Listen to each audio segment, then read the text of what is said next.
একটা অন্যায় তো বাংলাদেশে 1999 জন বাপ মা করেন।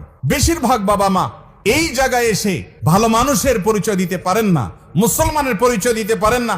কিয়ামতের ময়দানে বহু হাজী সাহেব বাবা, বহু গাজী সাহেব বাবা, বহু দাড়িয়ালা বাবা, বহু তাহাজ্জুদ গুজার বাবা, বহু নেকামলকারী বাবা, বহু দানকারী বাবা, বহু কোরআন তেলাওয়াতকারী বাবা, বহু জিকিরকারী বাবা, বহু নেককার বাবা, বহু মসজিদ প্রতিষ্ঠাকারী বাবা, বহু মাদ্রাসা প্রতিষ্ঠাকারী বাবা, বহু আলেম বাবা আল্লাহর কাছে ধরা পড়ে যাবে এই একটা জায়গাতে যে ছেলেকে সম্পদ দিয়েছেন, সম্পদে মেয়েকে দিয়ে যান নাই। নিজে যে জীবিত থাকতে অন্যায় করে গেছেন, সেটা হলো সম্পদ থেকে মেয়েকে বঞ্চিত করা। মনে করে যে মেয়েকে দিলে লাভ কি, এটা তো পরের বাড়িতে চলে যাবে, ঠিক না? অথচ আল্লাহ রাব্বুল আলামিন বলেছেন, আবাউকুম ওয়া আবনাউকুম লা তাদরুন আইয়ুহুম আকরাবু লাকুম নাফা। তোমাদের সন্তান, তোমাদের পিতামাতা কে তোমাদের কত বেশি উপকারে আসবে তোমরা জানো না। আল্লাহ তাআলা যে সম্পদে ভাগ দিয়েছেন, সেই ভাগ অনুযায়ী সবাইকে দিয়ে দিবে। ফরিদাতুম মিনাল্লাহ, এটা আল্লাহর পক্ষ থেকে নির্ধারণ করা, আল্লাহ নির্ধারণ। আল্লাহ শুরুতে বলেছেন, ইউসিকুমুল্লাহ ফি আওলাদিকুম, তোমাদের সন্তানদের ব্যাপারে আল্লাহ ওসিয়ত করছেন।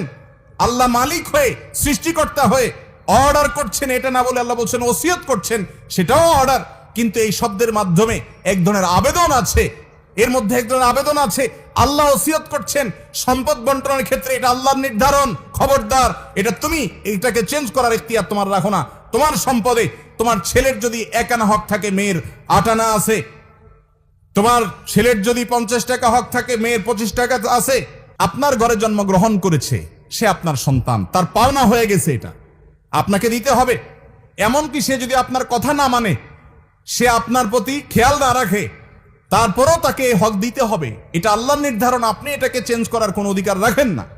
কথা কি বুঝাতে পারছি ভাইরা আমার? আপনার মেয়েকে আল্লাহ তাআলা সম্পদে যে অধিকার দিয়েছেন সেটা দিতে হবে। বাংলাদেশে জমির দলিলগুলো যাচাই করে দেখেন, চেক করে দেখেন, কয়টা দলিলে দেখবেন মেয়েরা মালিক? সব ছেলেরা। মেয়েদের প্রতি আমরা অত্যাচার করছি, অবিচার করছি, তাদের অধিকার দিচ্ছি না। তাদের অধিকার দিতে হবে। বাবারা, বান্দার হক বড় ডেঞ্জারাস, বড় ডেঞ্জারাস। ইয়াউমা ইয়াফিরুল মারউ মিন আখিহি ওয়া উম্মিহি ওয়া আবিহি, কিয়ামতের দিন সন্তান বাপকে দেখে পালাবে, ছেলে মেয়ে পরিচয় দিবে না সেদিন।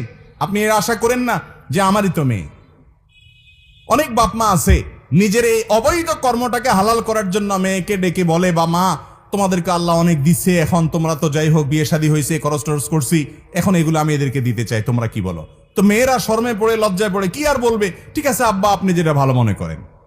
হয় না, হয় না এরকম অন্যায়, অবিচার। কোনো কাহিনী চলবে না। মেয়েকে জিজ্ঞাসা করা যাবে না। কেন জিজ্ঞেস করবেন? জিজ্ঞাসা করা মানে তাকে লজ্জায় ফেলে দেওয়া। বাধ্য হয়ে সে দিতে চায় না। ভাইদের সামনে, সবার সামনে জিজ্ঞাসা করবেন, সে বলবে না আমারটা আমাকে দিতে হবে, তাহলে তো ভাই বলবে বেটা তোমার আর জায়গা নাই। এগুলো অন্যায়। সে তার সম্পদ এখান থেকে নেওয়ার পরেও আজীবন সে ভাইয়ের বিটা আসতে পারবে, তার রাইট। কারণ ভ্রাতৃত্বের বন্ধনের কারণে ভাই বোনকে দেখবে, বোন ভাইকে দেখবে, এটা তাদের কর্তব্য পারস্পরিক। মা বাবারা এ অন্যায় করবেন না। সম্পদ দেওয়ার ক্ষেত্রে বৈষম্য করবেন না, বান্দার হক নষ্ট করা হয় এক্ষেত্রে। সন্তানের বিষয়টা খেয়াল রাখবেন। এর পাশাপাশি সন্তানের মধ্যে সমতা বজায় রাখতে হবে। একজনকে মহব্বত করতে গিয়ে আরেকজনকে জুলুম করতে পারেন না। বিদেশ থেকে এক সন্তান টাকা কামাই করে পাঠাইছে, সারা জীবন টাকা আপনার নামে পাঠাইছে, আপনি জমি লিখে দিলেন আপনার নিজের নামে, এরপরে যেগুলো টোটো করে এলাকায় ঘুরছে ওইগুলোকেও জমির ভাগ দিয়ে দিলেন, আর ওই বেচারা তার জীবন শেষ করলো কামাই করতে করতে। এইরকম জুলুম অনেক বাপমা করেন কি করেন না? এগুলো করা যাবে না। ইনসাফ করতে হবে, যার যতটুকু হক তাকে ততটুকু দিতে হবে।